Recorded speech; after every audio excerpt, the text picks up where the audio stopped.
नमस्कार बच्चों, एडोबिला point channel में आप सभी का स्वागत है। तो चलिए एक बार फिर हम लोग वर्कशीट के साथ आपके सामने उपस्थित हैं। तो आज की वर्कशीट है क्लास 6 के सामाजिक विज्ञान की आकलन कार्यपत्रक संख्या 8।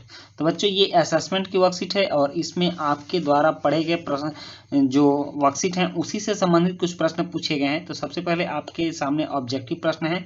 यहाँ देखिए 1 से 4 तक के प्रश्न ऑब्जेक्टिव हैं और 5, 6, 7, 8, 9, 10 कुल 10 प्रश्न हैं, जिसमें कुछ 2 अंक के और कुछ 3 अंक के प्रश्न हैं। तो इस तरह से टोटल आपके सामने 10 प्रश्न आएंगे और इन 10 प्रश्नों के उत्तर आपको देने हैं। तो सबसे पहला प्रश्न देखते हैं कि यहाँ खाली स्थान है, उसमें आपको भरना है। जैसे कि डैश में लोग अपने प्रतिनिधियों का चुनाव करते हैं, तो किस में करते हैं, किस सरकार में प्रतिनिधियों का चुनाव करते हैं? तो ऑप्शन है लोकतांत्रिक सरकार, बी राजशाही सरकार, सी तानाशाही सरकार और डी उपरोक्त में से कोई नहीं। तो लोकतांत्रिक सरकार में लोग अपने प्रतिनिधियों का चुनाव करते हैं। उसका प्रश्न 2 है कि नगर निगम का प्रमुख डैश नगर निगम का प्रमुख है। नगर निगम का प्रमुख कौन होता है? तो ऑप्शन ए है पार्षद, बी सरपंच, सी मुख्यमंत्री और डी मेयर। तो नगर निगम का प्रमुख होता है मेयर। उसका प्रश्न 3 है कि नगर प्रशासन चलाने वाली संस्था को डैश कहा जाता है। तो नगर प्रशासन चलाने वाली संस्था को क्या कहते हैं? ऑप्शन ए जिला परिषद, ऑप्शन बी पंचायती राज, ऑप्शन सी टाउन समिति और ऑप्शन डी नगर निगम। तो नगर प्रशासन चलाने वाली संस्था को नगर निगम कहा जाता है।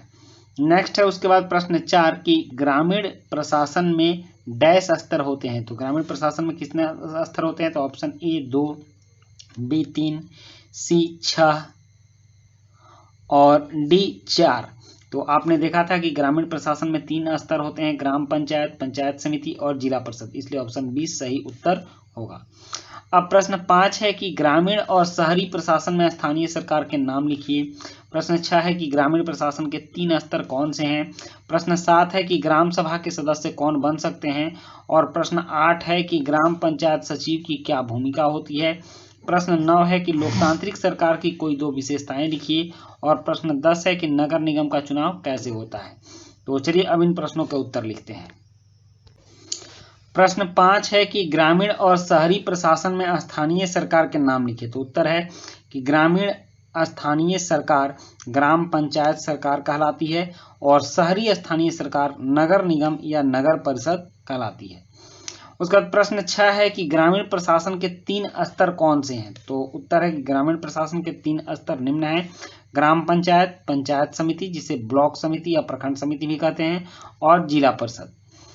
और नेक्स्ट है प्रश्न 7 कि ग्राम सभा के सदस्य कौन बन सकते हैं। तो उत्तर है कि ग्राम सभा के सदस्य उस ग्राम में रहने वाले सभी मतदाता बन सकते हैं। प्रश्न 8 है कि ग्राम पंचायत सचिव की क्या भूमिका होती है। तो उत्तर है कि ग्राम पंचायत का सचिव ग्राम पंचायत के सभी अभिलेखों का मालिक होता है और वह सरकारी कर्मचारी होता है। नेक्स्ट प्रश्न 9 है कि लोकतांत्रिक सरकार की कोई 2 विशेषताएं लिखिए। तो उत्तर है कि लोकतांत्रिक सरकार की विशेषताएं निम्नलिखित हैं: लोकतांत्रिक सरकार जनता द्वारा चुनी जाती है और लोकतांत्रिक सरकार जनता के प्रति उत्तरदायी होती है। प्रश्न 10 है कि नगर निगम का चुनाव कैसे होता है। तो नगर निगम के सदस्यों का चुनाव उस क्षेत्र में रहने वाले मतदाता अपने मत के द्वारा करते हैं। तो इस तरह से आपकी ये असेसमेंट की वर्कशीट कंप्लीट होती है। वीडियो अच्छी लगी हो तो लाइक, सब्सक्राइब, कमेंट जरूर कीजिएगा। मिलते हैं नेक्स्ट वीडियो में। Thank you.